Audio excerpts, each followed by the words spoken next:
নাগরিক সেবা চলমান রেখে ঢাকা দক্ষিণ সিটি কর্পোরেশনে ইশরাক হোসেনকে মেয়র হিসেবে শপথ পড়ানোর দাবিতে আজও আন্দোলন করছে ঢাকাবাসী। সকাল 11টা থেকে নগর ভবনের প্রবেশমুখে আন্দোলনকারীরা অবস্থান নেয়। এ সময় তারা স্থানীয় সরকার উপদেষ্টা আসিফ মাহমুদ সজীব ভুঁইয়ার বিরুদ্ধে বিভিন্ন ধরনের স্লোগান দিতে থাকে।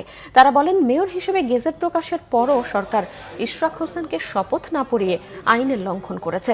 ইশরাক হোসেনকে দায়িত্ব বুঝিয়ে দেওয়ার আগ পর্যন্ত আন্দোলন চলমান থাকার কথাও জানায় ঢাকাবাসী। এদিকে সোমবার প্রশাসনিক দফতরগুলো ছাড়া অন্য সব দফতর খোলা ছিল।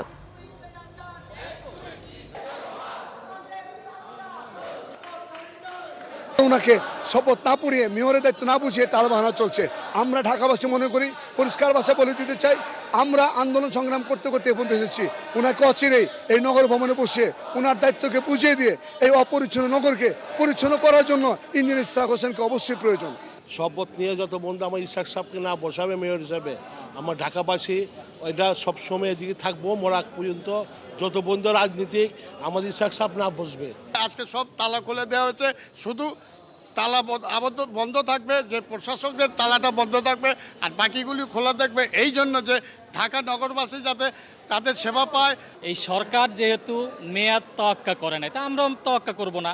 আমাদের ঢাকা সিটি কর্পোরেশনের জনগণের বিজয় নিয়ে এবং মেয়র ইশরাককে চেয়ারে বসিয়ে যতদিন লাগে আমরা আমাদের আন্দোলন চালিয়ে যাব।